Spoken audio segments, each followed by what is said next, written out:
함께 묵상기도 하심으로 수요예배를 하나님께 드리겠습니다.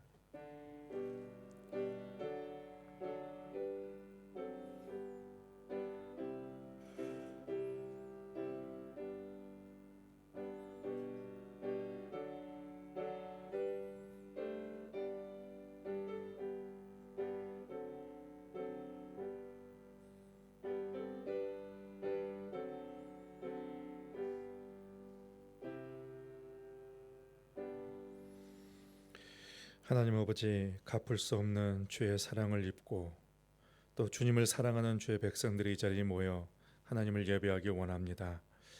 하나님을 환영하며 또 성령님 이곳에 오셔서 주의 백성들이 드리는 경배를 받아 주시옵소서. 우리 안에 모든 죄악과 또 상처와 아픔과 또 모든 더러운 것들은 다 성령의 바람에 휩쓸려가게 하여 주시옵시고, 주님의 공의와 또 주님의 사랑과 거룩한 성품과 그 말씀으로 충만하게 되는 귀한 시간이 되게 하여 주옵소서. 예수 그리스도의 이름으로 기원하옵나이다. 아멘. 다 함께 찬송가 300장 부르신 후에 이호숙 권사님 기도 인도해 주시겠습니다.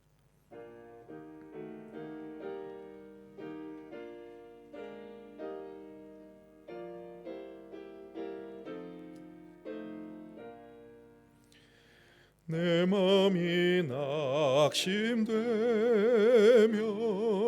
근심에 눌릴 때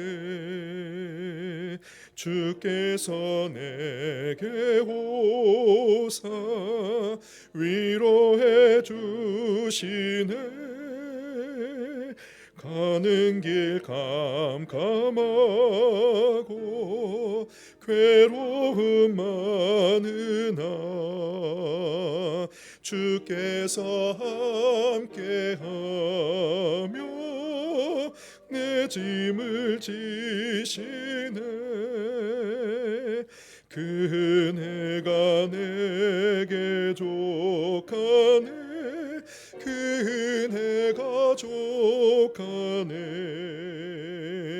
이 괴로운 세상 지날 때 그 은혜가 족하네. 희망이 사라지고 친구 날 버릴 때 주 내게 속삭이며 새 희망 주시네. 싸움이 맹렬하여 두려워 떨 때에 승리의 왕이 되신 주 음성 들리네. 그 은혜가 내게 족하네. 그 은혜가 족하네. 이 괴로운 세상 지날 때 그 은혜가 족하네. 반민이 가득 차고 눈물이 흐를 때 주 나의 곁에 오사 위로해 주시네. 환난이 닥쳐와서 어려움 당하나 주님의 능력이 원수를 이기네. 그 은혜가 내게 족하네. 그 은혜가 족하네. 이 괴로운 세상 지날 때 그 은혜가 족하네.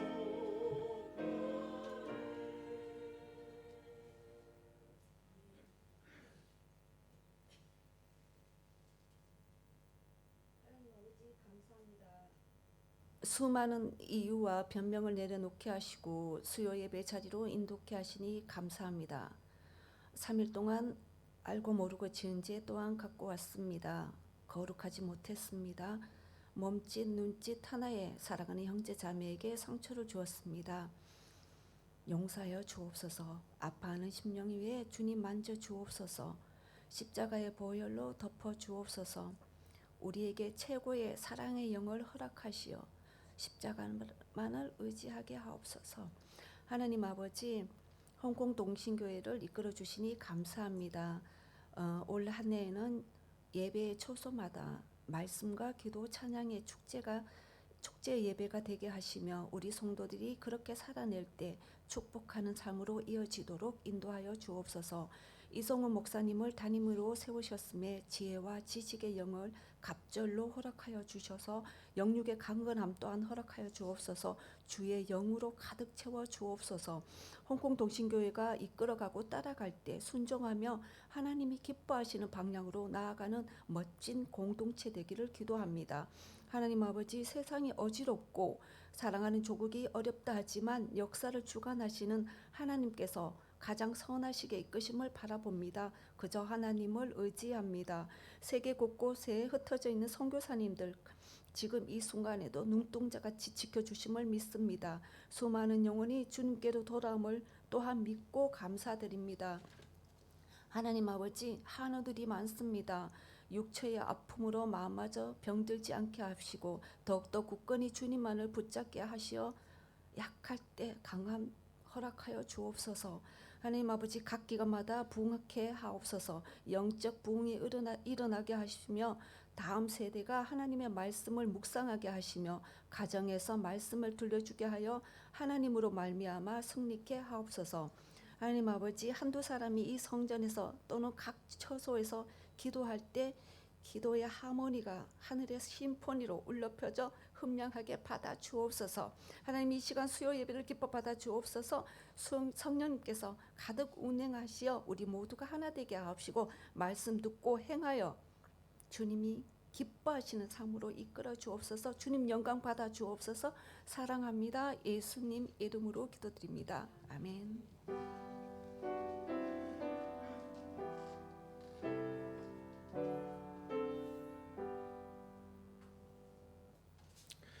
오늘 우리에게 주시는 하나님의 말씀은 출애굽기 20장 12절에서 17절까지의 말씀입니다.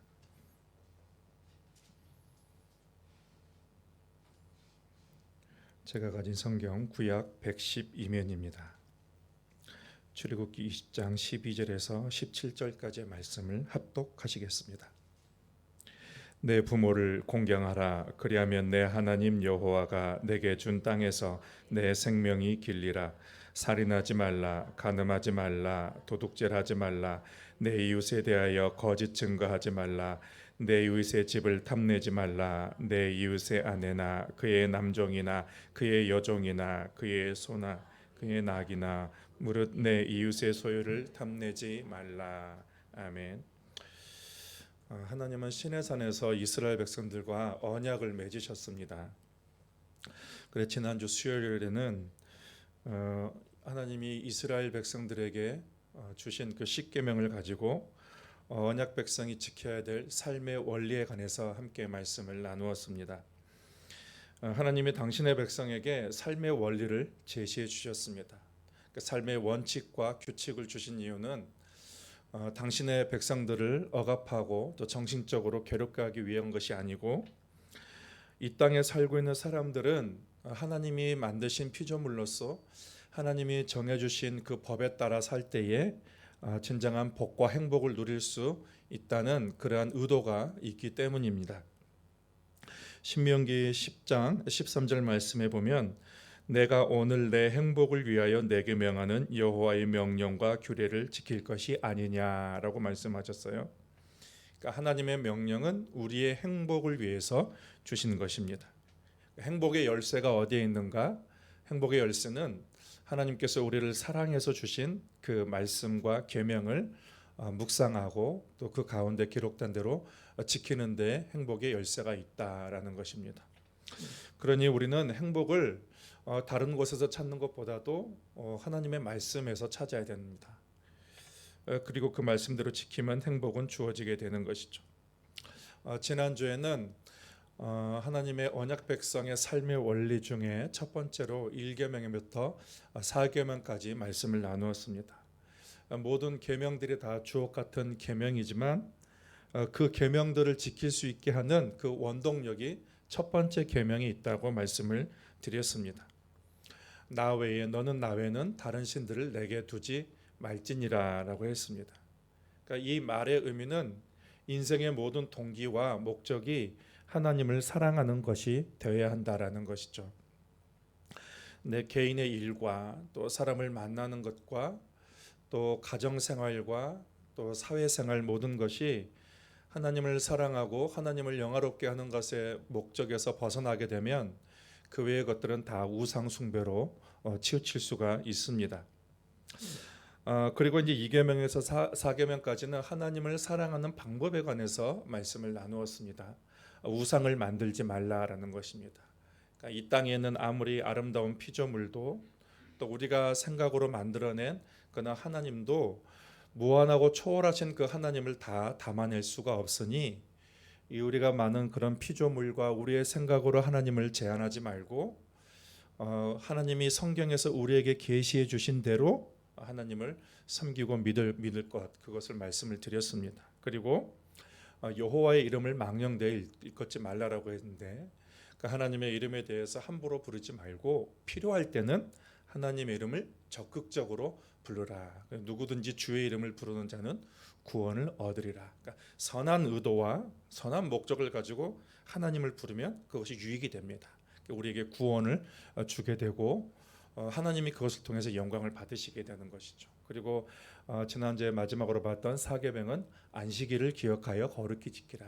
그러니까 인생의 우선순위를 하나님께서 먼저 우리에게 정해준 거죠. 인생의 우선순위라는 것은 하나님을 예배하는 것이 인생의 우선순위가 되어야 된다라는 것입니다.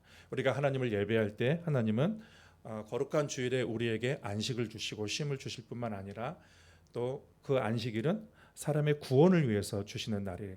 그러니까 우리가 주일을 지키면서 우리의 삶 가운데에 구원을 누리게 되는 그 안식을 말씀하셨습니다. 그래서 사람의 살아가는 모든 동기와 목적은 하나님을 사랑하는 것이 되어야 되고 그리고 그 방법에 대해서 지난주에 나누었습니다. 오늘은 이제 5계명에서 10계명까지 볼 것인데 하나님의 사랑하는 것을 어떻게 사람과의 관계에서 나타낼 것인가라는 그런 계명입니다. 그러니까 하나님을 사랑한다는 것은 종교적인 의식을 통해서도 표출되기도 하지만 사회 관계에서 그러니까 사회 윤리로 나타나야 된다. 그것을 말씀해주고 있어요. 그래서 인간을 사랑하는 방법에 대한 구체적인 내용입니다. 먼저는 5계명 내 부모를 공경하라입니다. 12절에 내 부모를 공경하라 그리하면 내 하나님 여호와가 내게 준 땅에서 내 생명이 길리라라고 했어요. 종교개혁을 일으켰던 마틴 루터는 부모는 하나님의 대행자다. 부모는 하나님의 대리자라고 표현을 했습니다. 자녀의 정체성은 부모로부터 옵니다. 자녀의 지적인 또 정서적인 그런 또 영적인 그 모든 것들이 다 부모로부터 기초를 가져옵니다.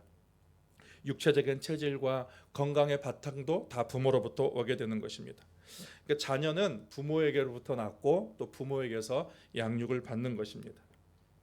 그러니 부모와 자녀의 원활한 관계가 인생의 행복의 필수적인 요소이죠. 부모와 자녀가 관계가 원활하지 않고 서로 불편하게 된다면 부모도 불행하고 자녀도 불행하게 되는 것입니다. 부모를 공경한다는 단어 카베드라는 단어예요. 그러니까 존경한다, 또 영광이 되게 하다라는 그런 뜻입니다. 근데 이는 카바다의 명령으로서 하나님을 경외한다라는 그런 말과 같은 용어입니다. 그러니까 하나님을 대하듯 부모를 대하라는 그러한 말씀이 여기에 담겨져 있는 것입니다. 부모에게 우월한 자리를 드리고 또 그분들을 높이 평가하고 부모를 존경하라는 그런 하나님의 명령입니다. 자녀가 어렸을 때는 세상에서 가장 큰 존재가 부모로 보여집니다. 근데 자녀가 성장하면서 이것저것 알게 되면 부모의 실수와 결점들을 발견하게 되고 부모가 큰 존재가 아니라는 것을 깨닫게 됩니다. 그런데 부모는 자녀가 어렸을 때에 했던 실수와 모든 결정까지도 다 감싸주신 분이 부모이죠. 소변도 대변도 다 봐주고, 그리고 더러우면 씻기고, 배고프면 먹이고, 추우면 입히고, 자녀가 아프면 밤을 새워서까지라도 자녀를 돌보는 것, 그게 부모가 한 일입니다. 필요한 것은 다 공급했습니다. 무엇보다도 이 세상에 신뢰할 만한 존재가 있다는 것을 제일 먼저 알려준 사람이 부모입니다. 그렇게 부모로부터 무한한 용납과 사랑을 입은 그런 자녀가 부모의 실수와 결점을 용납하지 못한다면 하나님이 그것을 곱게 보지 않으시는 것이죠. 그래서 부모의 사랑을 아는 자녀, 정상적인 자녀는 부모의 사랑과 은혜를 기억하는 것입니다. 여러분, 기독교 신앙의 핵심은 은혜의 신앙입니다. 그러니까 하나님은 어떤 사람을 기뻐하시는가? 은혜를 기억하는 사람을 기뻐하세요.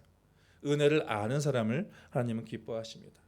부모의 은혜도 마찬가지죠. 그러니까 사람이 내게 베풀어 주신 은혜뿐만 아니라 또 부모에게 내게 베풀어 주신 그 은혜를 기억할 줄 아는 사람이 참 신자입니다. 그러니까 하나님께서 기뻐 보시는 그런 신자라고 할 수가 있습니다. 그러니까 우리는 하나님의 은혜를 기억하고 또 하나님의 은혜에 감사해야 될 뿐만 아니라 또 부모의 은혜도 기억하고 그 은혜에 감사하는 그런 존재가 되어야 한다는 것이죠. 12절에서 보면 부모를 공경하는 자에게 주시는 약속이 있습니다. 그리하면 내 하나님 여호와가 내게 준 땅에서 내 생명이 길리라라고 했습니다. 같은 계명이 신명기에도 기록이 되어 있는데 신명기 5장 16절 말씀에 보면 너는 내 하나님 여호와께서 명령한 대로 내 부모를 공경하라.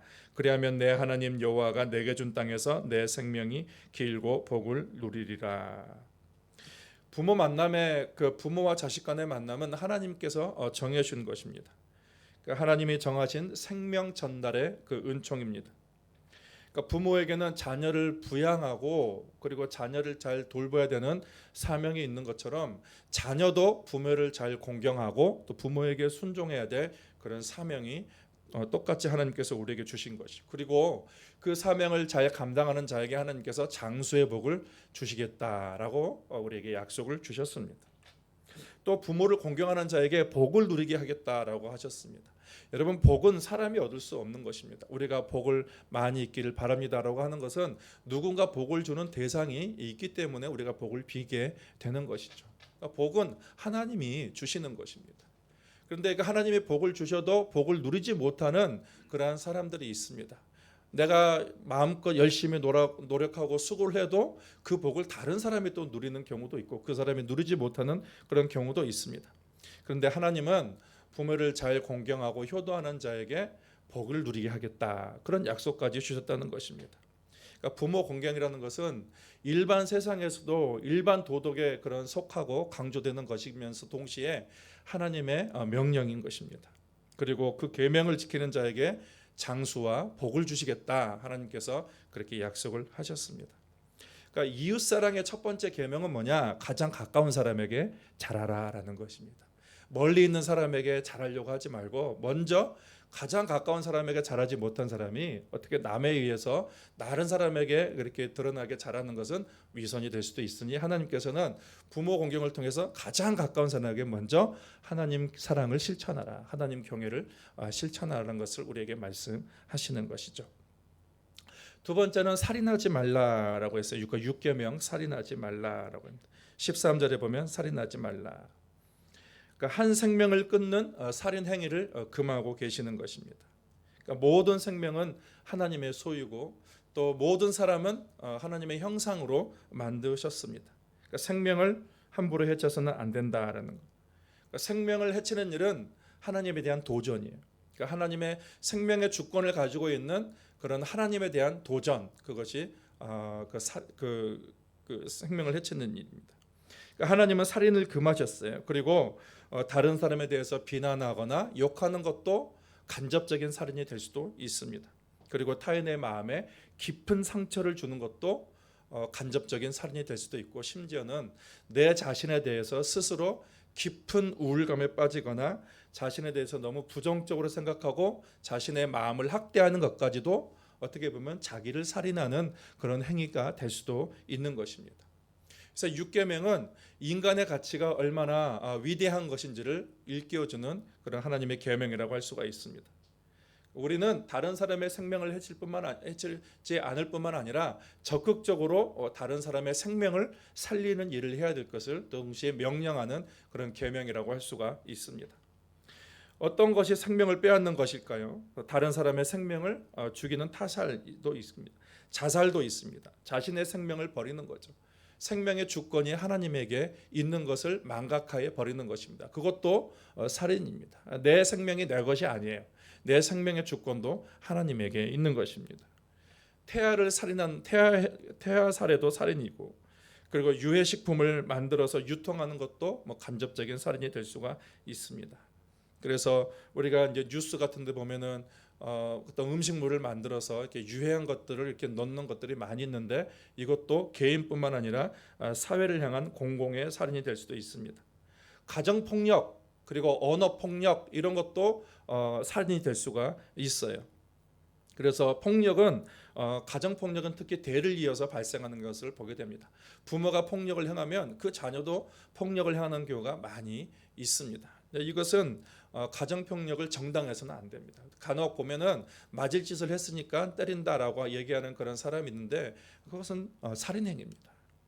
그래서 나에 대해서 끊어버릴 것은 끊어버려야 되고, 우리 자식에게는 그런 것을 절대 물려줘서는 안 되는 것입니다. 예수께서는 형제에게 욕하고 비난하고 모욕을 주는 것도 살인이다라고 간주하셨습니다. 요즘은 타인에 대한 가짜 뉴스가 얼마나 많습니까? 요즘은 가짜 뉴스가 아주 퍼져 있습니다.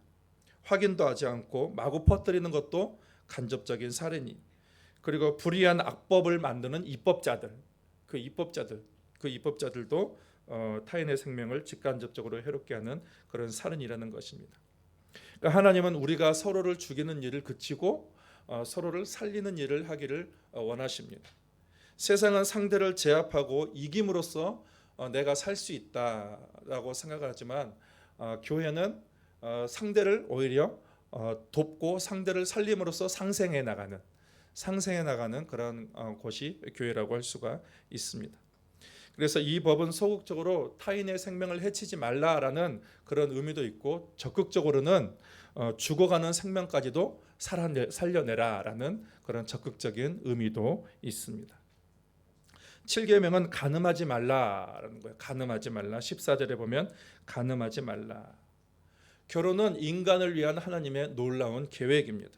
그래서 이 결혼을 통해서 인간은 인간 사이의 최고의 관계를 만들어냅니다. 생명의 전수도 결혼을 통해서 이루어지는 거죠. 결혼을 통해서 자녀를 낳게 되고, 그리고 대를 이어가게 되는 것입니다. 그런데 간음이라는 것은 이러한 결혼의 질서를 깨뜨리는 거죠. 파괴하는 것입니다. 그래서 남녀 간에 간음을 해서는 안 된다라는 것입니다. 간음이란 성경에 말하는 차원에서 또 사회의 윤리 질서가 허용되지 않는 그런 비정상적인 남녀 관계를 말합니다. 우리나라의 경우 헌법재판소에서 간통죄를 위헌이다라고 판결을 내렸습니다. 이제 간통죄는 폐지되었습니다. 근데 헌재의 논리는 성에 대한 자기 결정권을 존중해야 된다라는 그러한 논리입니다. 그런데 성경은 이러한 사회법과 상관없이 성경에서는 간음에 대해서 철저하게 금지를 하고 있습니다. 사회법과 상관이 없어요. 요즘 영화와 같은 각종 미디어들이 어떤 성에 대한 경계선들을 죄의식 없이 다 무너뜨려 버리고 있습니다. 근데 여러분, 우리는 그런 미디어를 제작하는 사람들의 사상과 의도를 우리는 파악을 해야 되는 거예요. 그들은 성경적인 가치도 모르고 있고 사회 윤리적인 책임 의식도 없고, 그래서 그러한 것을 사람들이 만들어내는 것에 대해서 우리는 거기에 대해서 호응을 해서는 안 되는 것입니다. 그런데 자꾸 그것을 어떤 낭만적인 것, 미화시켜 가지고 자꾸 경계를 무너뜨리고 있는 것이죠. 이 사회가 지금 그런 일들을 행하고 있습니다. 우리는 무엇이 하나님의 나라를 건설하고 이 사회를 건강하게 만드는가에 대한 기준을 명확하게 할 필요가 있습니다. 주님이 평생 반려자로 주신 나의 그 배우자만을 사랑하고, 그리고 그 배우자와 함께 가정천국을 이루는 것, 거기서부터 천국은 시작이 되는 거예요. 이게 주님이 원하시는 뜻입니다. 근데 예수께서는 간음의 범위를 확대시키셨습니다. 마태복음 5장 28절에 보면 나는 너희에게 이르노니 음욕을 품고 여자를 보는 자마다 마음에 이미 간음하였느니라 라고 했습니다. 다른 사람의 아내 또 타인의 어떤 남편 그리고 자신의 배우자가 아닌 사람에 대해서 음욕을 품는 것, 그것을 주님께서는 간음이다라고 규정을 하셨습니다. 이 계명을 통해서 주님이 원하시는 뜻은 우리 안에 그런 어떤 그 음욕이나 어떤 간음 그런 생각보다도 성령으로 충만하기를 원하는 그런 주님의 뜻이 있습니다. 여러분, 성령은 거룩한 영이에요. 근데 세상은 성적인 자기 결정권을 주장하면서 무분별한 성적 행위나 그리고 음란한 생각들을 충동질하고 있습니다. 그런데 성령이 그 안에 계시면, 성령이 그 안에 주인으로 오시면 그것들을 자연스럽게 멀리하게 되는 것입니다.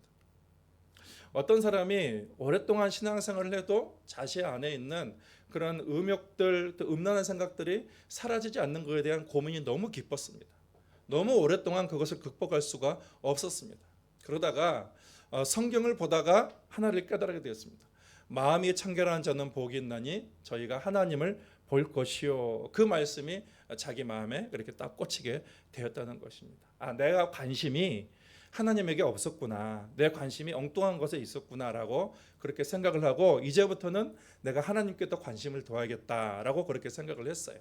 하나님을 믿는데 자꾸 이게 죄악에 관심을 두고 하나님에게 관심이 없으니까 이 자기 마음속에 엉뚱한 그런 마음들이 생기게 되는 거예요. 그래서 하나님의 말씀을 더 가까이 하고 또 하나님께 더 기도하고 하나님과 더 친밀한 관계를 맺고 하나님의 역사를 이루는데 내 모든 그런 관심을 집중해야겠다 그렇게 결단을 하고 그렇게 가까이 했습니다. 그리고 하나님을 잘 섬기는 사람들과 관계도 많이 가까이 하고 또 형성을 하게 되고 또 하나님의 일에 헌신하는 일에 더 거기에 더 참여하는 일을 하게 되고 그렇게 하다 보니까 어느 순간 자기 마음속에 그러한 음욕이 사라지는 것을 본인이 경험하게 되었다. 그런 간증하는 것을 제가 들은 것이 있습니다. 여러분, 하나님은 빛이시죠. 그래서 빛을 가까이 하면 우리 안에 있는 쓰레기들은 저절로 물러가게 돼 있는 거예요. 빛을 가까이 하는 것이 중요한 것입니다. 예수님은 마음의 간음까지도 허용하지 않았어요. 그것을 허용하지 말라라고 말씀하셨습니다. 예수님이 너무하신 것 아닌가? 어떻게 사람이 그런 마음의 정욕까지도 다 이길 수 있을까? 그렇게 주님의 명령이 과도한 것인가? 주님은 가능하다라는 것입니다. 가능하다. 주님을 예수 그리스도를 내 마음의 주인으로 모시면 내 마음의 중심에 모시면 그러한 죄악들을 이겨낼 수 있다라는 것입니다. 그래서 우리는 세상의 문화에 호응을 해서는 안 돼요. 이 세상은 계속해서 하나님과 반대 방향으로 가고 있는 것 같습니다. 어떻게든 모든 경계를 무너뜨리고 하나님의 말씀까지도 무너뜨리고 하나님의 존재까지도 부정하기 위해서 사람들로 하여금 자꾸만 욕망을 부추기는 거예요. 자꾸 경계선을 무너뜨리는데 우리는 우리의 기준은 성경입니다. 철저히 하나님의 말씀입니다. 그래서 우리는 말씀을 가지고 세상의 영향을 받지 않고 세상과 싸워 나가야 되는 것이죠. 그래서 오늘날도 보면 깨어있는 의식이 깨어있는 그리스도인 중에는 이 세상에서 잘못된 어떤 성적인 의식과 그런 것들에 대해서 아이들에게 강조하고 가르치는 것에 대해서 법적으로 싸우고 있는 사람들도 많이 있습니다. 선한 영향력을 끼치는 사람들이죠. 그러니까 우리는 그런 걸 통해서 우리는 세상을 오히려 바꿔나가야 될 사람이에요. 이게 간음이라는 것은 간음을 행하는 상대도 파괴하는 것이고 그리고 상대의 가족들도 무너지는 거예요. 그의 배우자나 또 그의 자녀들까지도 다 무너뜨리는 거예요. 뿐만 아니라 나의 인생도 망가지는 거예요. 그리고 나의 가족들과 또 나의 배우자와 나의 자녀들에게 씻을 수 없는 상처를 주는 거예요. 우리는 생명을 파괴하는 자가 아니고 생명을 살리는 자다라는 것들을 우리는 분명하게 해야 되고 나는 어디 가든지 다른 사람을 살리고 그리고 가정도 살리는 그런 존재로 나아가야 된다는 것입니다. 8계명은 도둑질하지 말라라는 것입니다. 15절에 보면 도둑질하지 말라. 이건 직업적인 도둑을 의미하지 않습니다. 그러니까 일반적인 절도 행위를 명령하는 것입니다. 직업적인 도둑은 말할 것도 없죠. 또 나아가서 사람의 유괴와 또 인신매매, 또 자신이 노력하지 않고 부당하게 얻은 그런 소득 그것까지도 다 도둑질이다. 그렇게 그 범위를 포함하고 있습니다. 도둑질에 대해서 가장 무거운 형벌을 주는 것이 이슬람교입니다. 이슬람교는 남의 물건을 훔치는 것에 대해서 손을 잘라버립니다. 가혹한 형벌을 가합니다. 구약 성경에는 도둑질한 사람에게 내리는 처벌을 보면 그 도둑질의 대상이 물건일 경우는 배상을 하게 됩니다. 그래서 남의 소나 또 남의 양이나 그것을 이렇게 훔쳐가게 되면 갑절로 배상하게끔, 그래서 도둑질을 하지 못하도록 이렇게 엄히 금하고 있습니다. 그런데 사람을 도둑질할 경우는 가혹합니다. 유괴범이나 인신매매 같이 사람을 도둑질하는 경우는 사형에 해당됐습니다. 그리고 부당하게 얻는 행위, 소득을 얻는 행위도 역시 도둑질입니다. 다른 사람이 애써 이루어 놓은 그런 노력의 결과물을 훔치는 것에 대해서도 그것은 하나님의 창조 행위를 어긋나게 하는 것이다 라고 도둑질로 규명했습니다.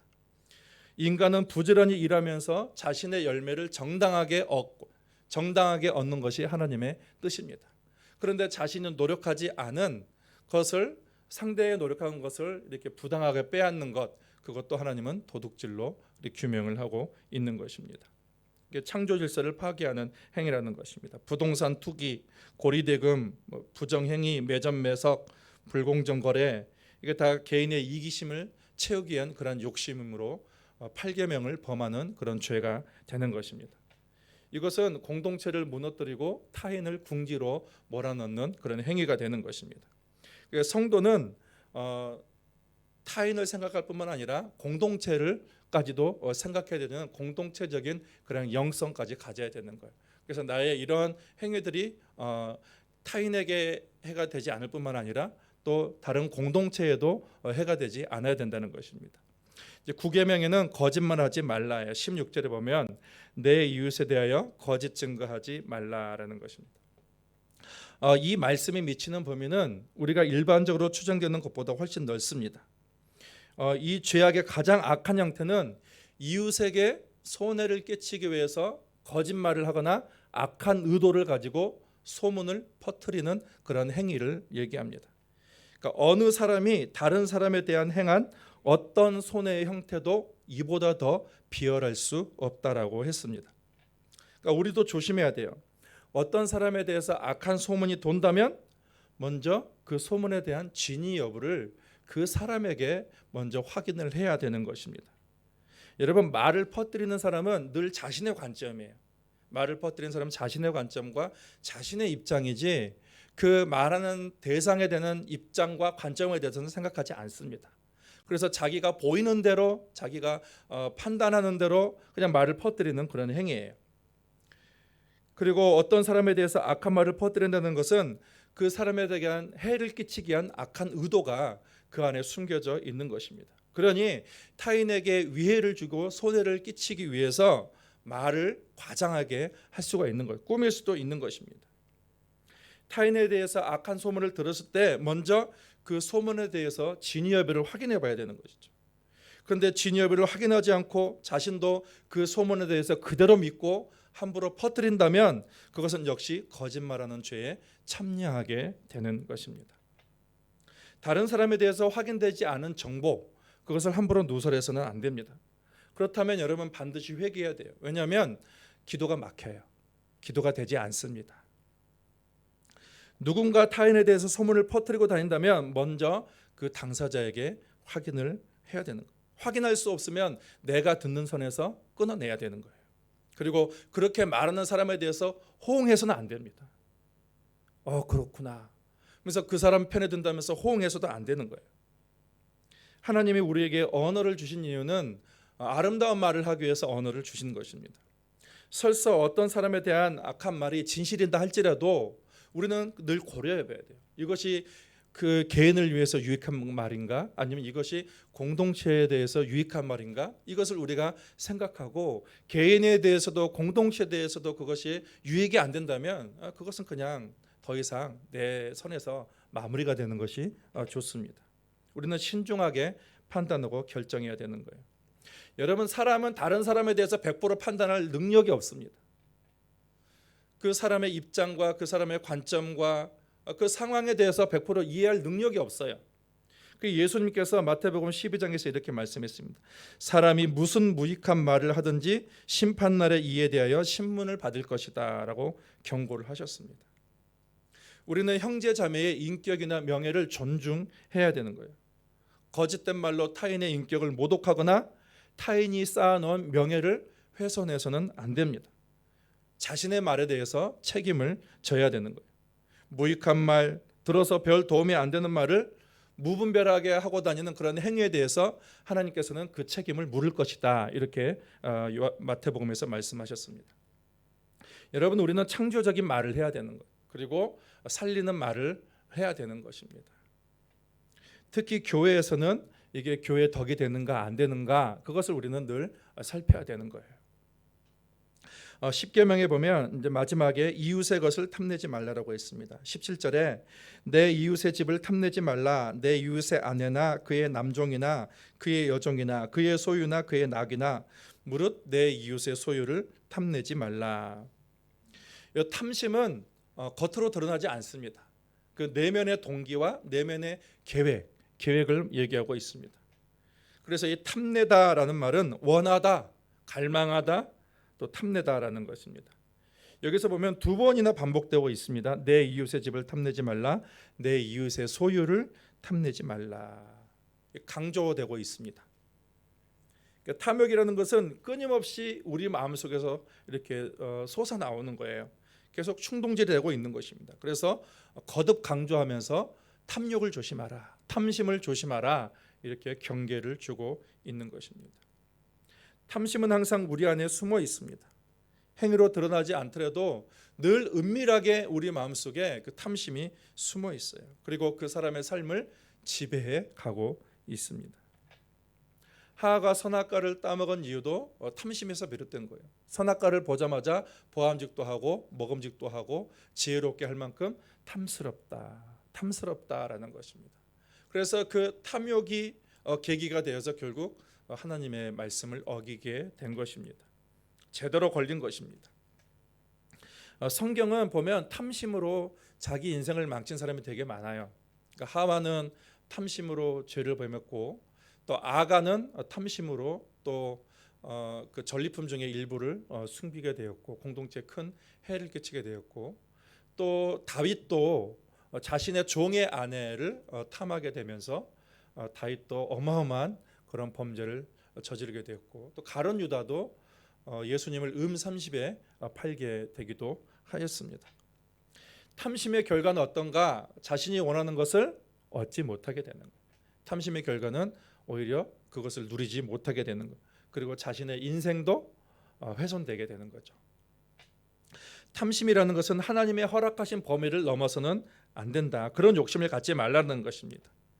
결국 하나님의 허락하지 않은 욕심까지 부리다가 하나님까지 잃어버리게 되는, 가장 중요한 것을 잃어버리는, 생명의 근원 대신 하나님을 잃어버리는 그런 결과를 가져올 수가 있는 것입니다. 모든 죄악의 근원은 탐심이에요. 욕심이 잉태한 즉 죄를 낳고, 죄가 장성한 즉 사람을 낳는다. 이 탐심이라는 것은 소멸되지 않아요. 탐심은 점점 커지게 됩니다. 장성하게 돼요. 그래서 이 탐심이 커지면서 죄를 짓게 되고, 또 다른 죄를 지으면서 그 죄가 결국은 사망까지 이르게 되는, 패망까지 이르게 되는 그런 결과를 가지게 된다는 것입니다. 그러면 어떻게 하면 우리가 탐심을 이길 수 있을까요?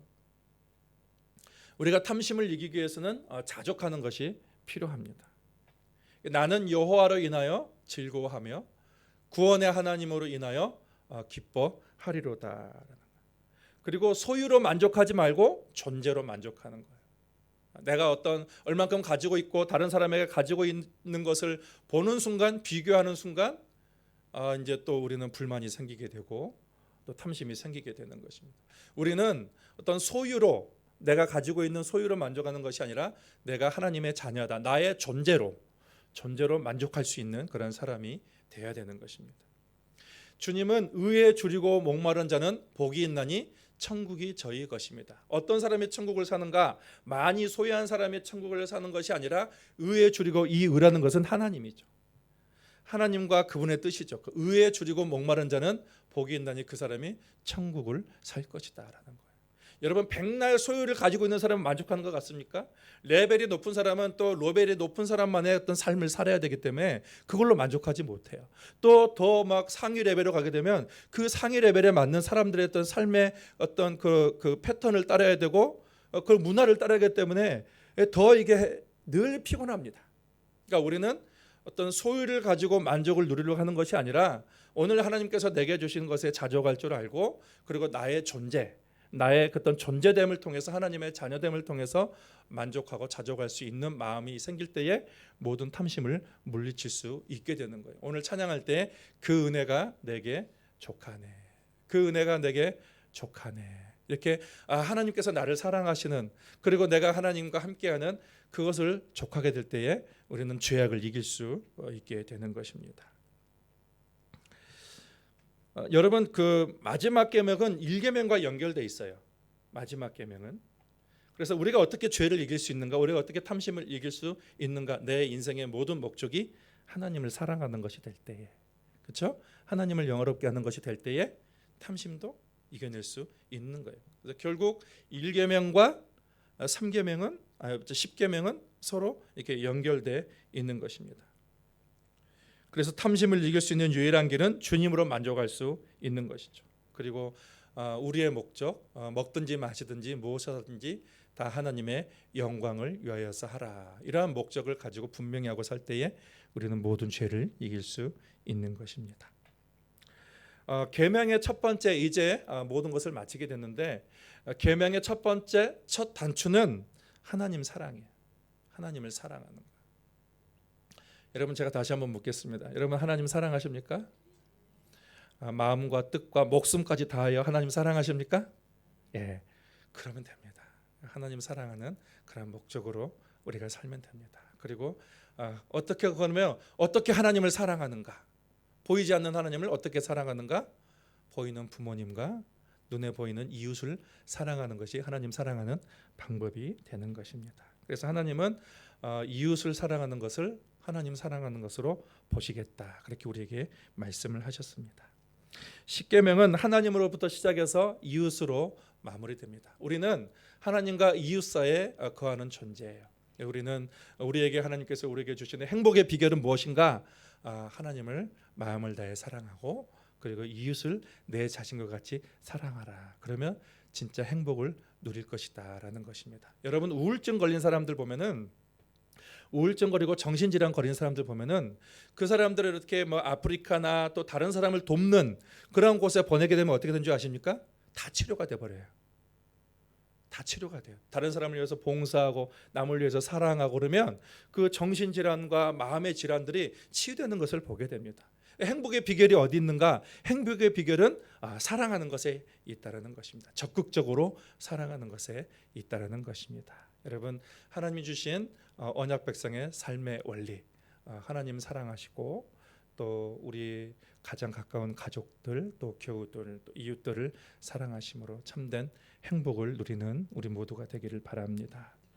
하나님 아버지, 주님께서 우리의 참된 행복을 위해서 하나님을 사랑하고 또 이웃을 사랑할 것을 우리에게 말씀하여 주시니 참으로 감사합니다. 우리가 이 행복을 놓치지 않게 하여 주시고, 이 행복을 우리가 끝까지 붙잡게 하여 주셔서 하나님을 사랑하고 또 하나님을 영화롭게 하는 것이 인생의 목적이 되게 하여 주시옵시고, 또 하나님을 사랑하는 마음으로 우리에게 주어진 그런 가족과 이웃들을 우리 자신같이 사랑함을 통하여서 진정한 천국을 우리 내면에서 또 우리의 삶의 자리에서 경험하게 하여 주옵소서. 예수님의 이름으로 기도하옵나이다. 아멘. 찬송가 218장으로 찬양하시겠습니다.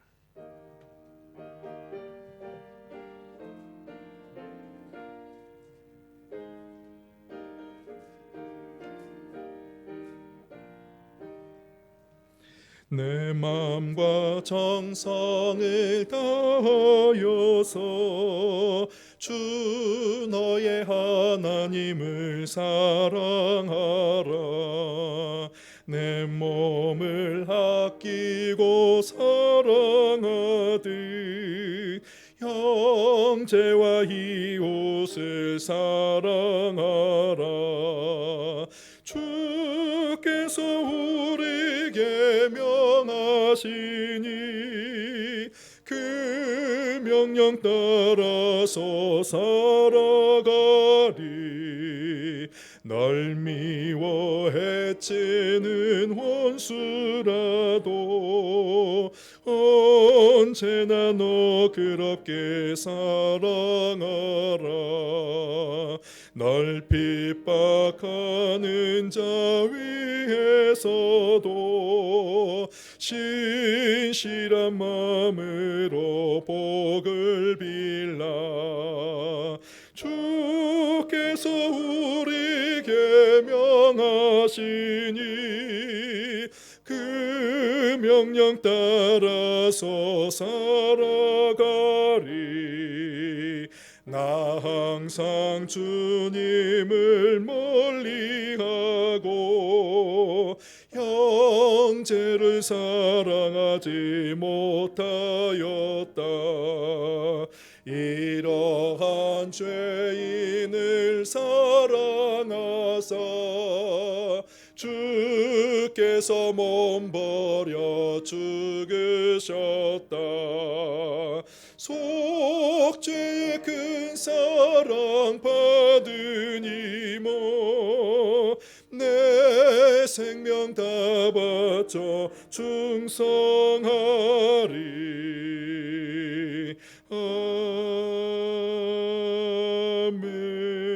아멘. 주기도문으로 예배를 마치겠습니다. 하늘에 계신 우리 아버지의 이름을 거룩하게 하시며 아버지의 나라가 오게 하시며 아버지의 뜻이 하늘에서와 같이 땅에서도 이루어지게 하소서. 오늘 우리에게 일용할 양식을 주시고 우리가 우리에게 잘못한 사람을 용서하여 준 것 같이 우리 죄를 용서하여 주시고 우리를 시험에 빠지지 않게 하시고 악에서 구하소서. 나라와 권능과 영광이 영원히 아버지의 것입니다. 아멘.